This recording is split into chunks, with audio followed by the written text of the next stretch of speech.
Najprv si pozrieme, že čo bude našim zadaním. Je to klasické umývadielko s rozmermi 600 na 400. Hej, vo vnútri máte tú vnútornú časť plus otokový kanálik. Je dobré, aby ste sa trošku naučili čítať tú výkresovú dokumentáciu a teraz sa opýtam, ako by ste postupovali, čo budeme kresliť ako prvé? Obdĺžnik. Tak skúsme do toho AutoCADu a ideme kresliť obdĺžnik. Dajme úsečku, spodok bol 600, žapneme si orto, dajte sa do hladinky výkres, dobre, aby sme boli vo výkrese a ideme kresliť. Dáme 600 a ideme hore, tam by malo byť 400, ideme 600 a uzavrieme, hej, alebo môžete naťukať 400, to je na vás.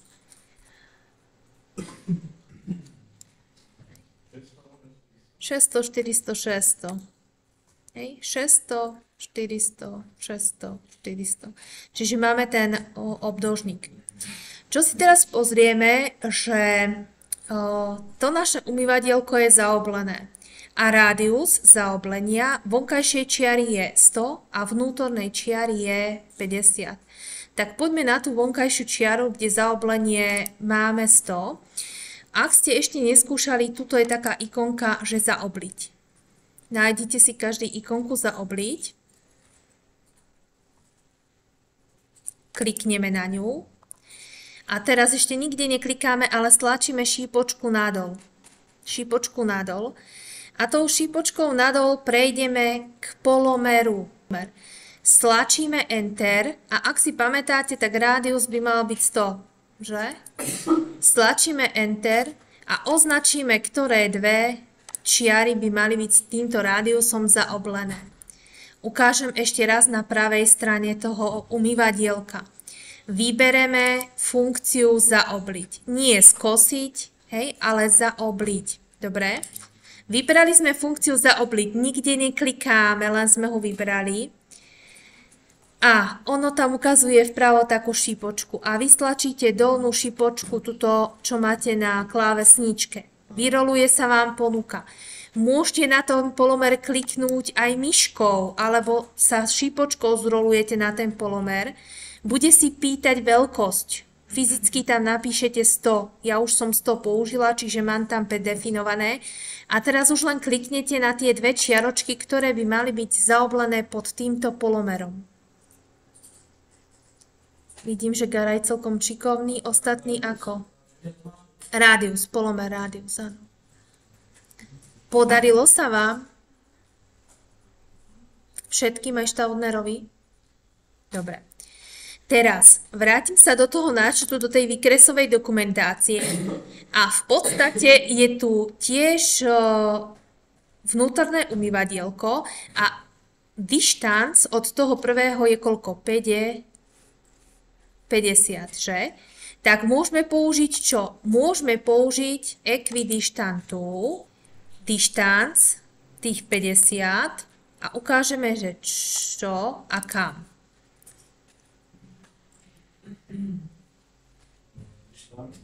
$50, musíš naťukať 50, Peťo, potvrdiť. A odkiaľ a kam?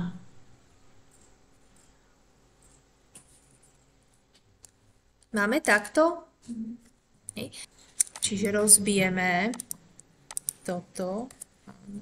Rozbilo mi ho? Rozbilo. Dobre. S touto čiarou ideme robiť rovnobežku. Hej, ekvidištantu. Zapneme si ekvidištantu. Chceme 100 a tohto a sem. Spodnú čiaru.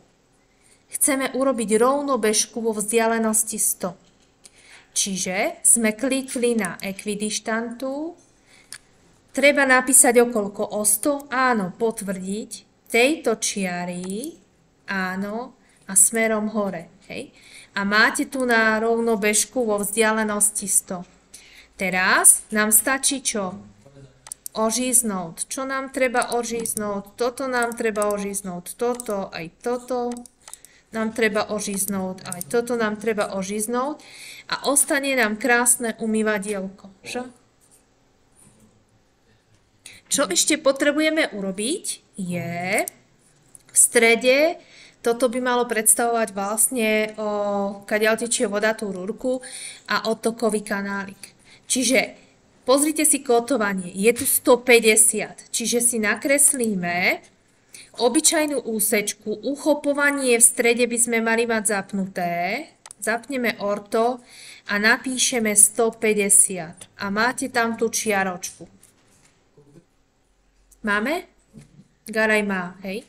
Teraz, čo posledné máme urobiť? Ten otokový kanálik, ktorý má polomer 25 a je ukotvený na konci tej čiaročky. Čiže už len zoberiem si kružničku, stred a polomer, ťuknem na koniec čiaročky, napíšem 25. Puch na hotové umývadielko. Sa prepnúť do kotovania a ideme do priameho kótovania. Potrebuje čo? Potrebuje nejaký spodný rozmer toho umývadla, že? Ďalej potrebuje čo? Potreboval by vedieť asi odtiaľto sem, že vzdialenosť, že tiež. Som sa posunula veľmi ďaleko. Sem.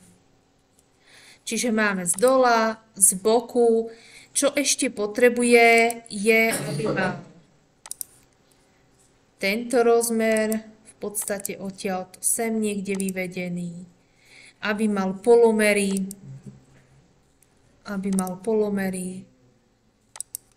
umývadielka, aby mal polomery z kosenia.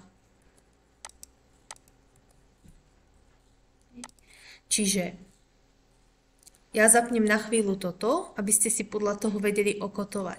Čo treba urobiť a čo už vy viete z prvého príkladu je, že viete zmeniť odsadzenie čísla od kóty, že viete zmeniť tie šikmé čiarky a že viete ešte to odsadiť aj od objektu.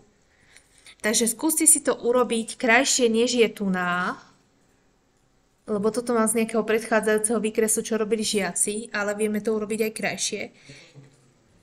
Čiže skúste podľa tohto urobiť kótovanie 600, 400, 150, polomery zaoblenia, dieru musíme mať tiež chytenú, čiže na 150 a krúžok 25.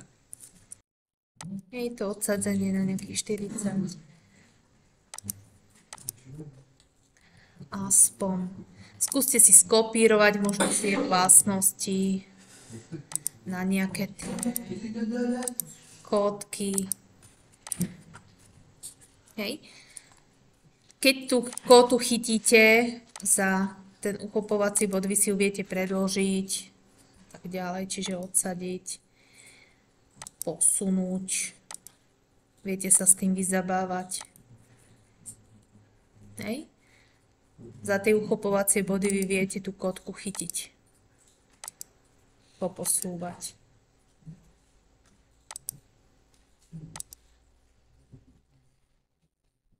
Tak, aby to bolo trošičku také prehľadné. No, čo mi tam ešte chýba, ktorá kóta? Umývadielko, ideme z toho urobiť čo? Ideme z toho urobiť blok. Čiže dáme vložiť, ale nie, že vložiť blok, ale hviezdička vytvoriť blok. Pýta sa nás, ako sa bude volať, no tak dáme, že umývadlo. Prvé. Prosím? Koty si nevypneme? Môžeme si vypnúť s kľudom. Máš pravdu, môžeme, aby nám to bolo ľahšie. Dá sa to aj potom, ale môžeme na začiatku, je to jednoduchšie. Vypneme si koty a môžeme ísť vložiť, vytvoriť blok. Nazveme to teda umývadlo. Výborne. Dáme vybrať bod, ku ktorému sa bude uchopovať. Dajme stred otokovej rúrky napríklad. Vybereme objekty. Potiahnete sprava doľava, odťuknete Enter, máme vybraté všetko, do popisu, čo viem, malé, hej, lebo možno bude dvojité, alebo hej, aké. Tým pádom, už keď idete vkladať, tak už tu musíte mať aj umývadlo, hej, v tých blokoch.